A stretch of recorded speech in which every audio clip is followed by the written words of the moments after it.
Assalamualaikum warahmatullahi wabarakatuh.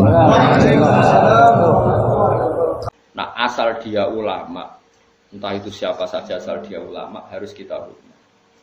Gua hormat sekali sama Mbak Mun, ya hormat sama Mbak Habib Lutfi, ya hormat sama Pak Quraisy, ya hormat. Asal dia orang alim alama, pasti bacanya banyak, pertimbangannya banyak. Kecuali dia alim, itu aku gak percaya. Tapi beliau-beliau itu kan orang alim. Terus kalau beliau berstatement hukum, itu apakah hukum fikih apa hukum tahapan, kita kan tidak tahu dia wong alim.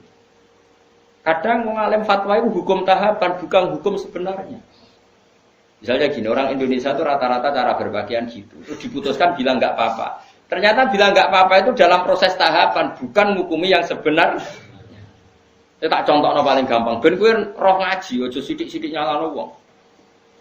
Rasulullah itu pernah ditanya orang, ya Rasulullah, saya ini mau masuk Islam, tapi penyakit dasar kula niku bodoni. Napa boleh kula sholat, zakat, tapi tetap ansal bodoni? Jawab Nabi, gak apa-apa. Wis penting sholat.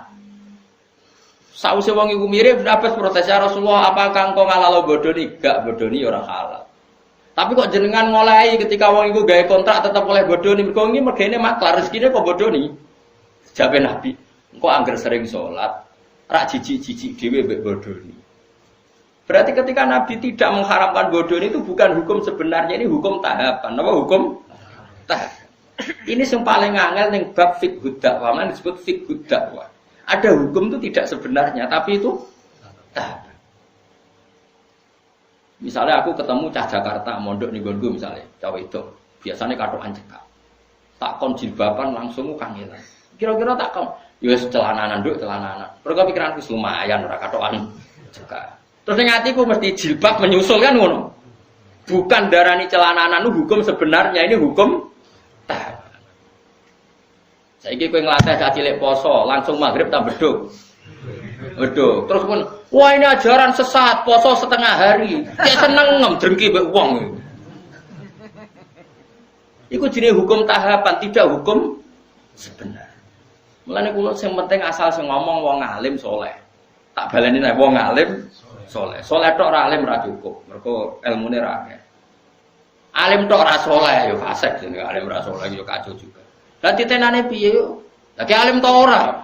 Nah alim ditan-titani dhewe biji-biji dhewe. Tapi Nabi itu figur yang luar biasa. Kadang-kadang Nabi itu ngendikan seperti itu. Ana wong memang ana wong salat tapi pamit ijek bodoh. Nek Nabi gak apa-apa sing penting salat. Setelah orang itu mirip sahabat protes. Berarti engkau membolehkan bodoh ni? Jawab Nabi, orang ngalalo bodoh ni. Sayan haru ma yaqulu aja apal hadise. Ma yaqulu fi sholati. Engkau anggere kulino salat, isin dhewe mbek pangeran, engkau ora jijik-jijik dhewe mbek dosa-dosa sing dilakoni. Iku jenenge hukum tahapan. Napa hukum tahapan? Mane masyhur cerita teng Lirboyo. Ada seorang Gus Nuwakal, senengane pacaran.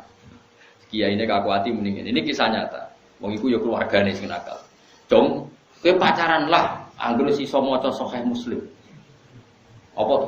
Piye ku? Iso maca hadis kok malah pacaran. Ya tenan. Berhubung itu senengi wae. Sing cerita aku Guse. Tak rewangi sinau Gus nganti walim. Jebule barang wong alim Al-Qur'an iku haram ra sida. Lha iku hukum tahapan, jenenge ora kok hukum sebenarnya. Paham ya? Bocah ngono kok ora ora, semane geger sik. Mulane ngaji ben roh dununge hukum. Hukum fikih apa hukum tahapan? Nak hukum fikih ya permanen, nak hukum tahapan ini tadrij fi sunnah, tahapan mendidik sunnah. Tentu ada apa? Tahapannya. Tapi tahapan ini tidak menjadi hukum fikih, jenenge fiqhud dakwah. Bukan fiqhul ahkam tapi kok fiqhud dakwah. Ya tapi mau ngaji ini wis jarang. Wong wis sanane emosi gak gelem ngaji. Makanya saya tadi bilang, asal dia orang alim dan soleh.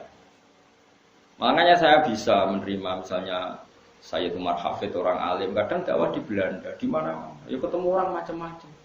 Tapi beliau tidak selalu bilang mungkar. Karena itu tahapan, jadi beliau tidak perlu kesusu darani mungkar, ini tahap pembinaan. Dan bina wong Belanda cek katokan cekak kau sampura tong wedok-wedok terus kon Islam. Ayo jilbaban, ayo cadaran, yo melayu. Ya mesti ada urutannya, tauhid dulu, setelah tauhid ini, setelah Nah itu menjadi fiqhul dakwah bukan menjadi fiqhul akam. Paham ya? Mulane ngaji ben roh duduk perkara. Lah Rasulullah itu sering melakukan itu. Paham ya? Jadi makanya kalau ada orang ngomong tentang perempuan itu boleh memperlihatkan sesuatu yang menjadi kesehariannya. Itu tentu tafsirnya itu macam-macam. Orang boleh berekspresi macam-macam, tapi tentu kita cari yang selamat. Kayak adat-adat kita sudah selamat ya sudahlah, pokoknya jilbaban, sing ketok wajah tok ben bojone ra kliru. Ya sudah itu sudah lumayan. Tapi apakah cadaran boleh ya boleh. Tapi kendaraan wajib ya nanti dulu. Madzhab Abu Hanifah tidak mengatakan wajib. Abu Hanifah ya wong alim Allah. Ya biasa wae. Dan aku takoki, lha apa blodor iku oleh ya ora oleh. Tapi kowe iso ngatur wong sak Indonesia. Kowe muni haram terus sapa wong mendo kabeh. Wong ora melok nglakoni. Malane cara kula kita dilatih dengan fiqh dakwah. Sebaiknya sing lagi blodor diajarkan ke yang tidak blodor. Wis ngono tok. Isane opo? Wama apa dawe kanjeng dawe pangeran lasta alaihim bimusaitir. Nabi sendiri tidak bisa menguasai orang karena diusahakan sesuatu dilakukan dengan kesadaran. Mana ana ayat wala yudina zinatahunna wa illa ma dzahara minha. Itu koma dzahara wis pokoke cara kula sanut guru, anut wong alim-alim serasa. Cuma kalau ada fikih kontroversi itu sampean harus ikut saya. Apakah itu fiqhul ahkam? Apakah itu fiqhul dakwah? Kalau fiqhul ahkam ya final. Kalau fiqhul dakwah itu tahapan, apa? Ya mau misalnya kita ponakan ke Jakarta, cekatokan cekak rajin dapat. Mungkin tahapan kamu pertama kan yang mendesak pencelananan pan. Kan enggak mungkin tahapan pertama langsung jilbaban. Tapi ketika kowe daran nduk yang penting celananan, itu bukan berarti celana itu sudah sempurna. Paham ya? Karena ini masih tahap. Paham ya? Lah ngono jenenge fiqhud dakwah. Jadi makanya masyhur itu kayak Nabi tadi. Ya Rasulullah saya mau Islam, saya mau sholat gini-gini. Tapi saya punya hak bodoni karena mergawe saya itu maklaran agak bodoni ra urip. Dari Nabi, ya Cung. Terus ketika orang itu mirip, Ibnu Abbas mau masa ya Rasulullah engkau boleh nodikne bodoni. Aku ra muni oleh. Lah kok jenengan mendel mawon. Sayanhahu mayaqul. Engko nak wis sering salat, sering lafadzno kalimah thayyibah, engko risi dhewe akhire ora bodoni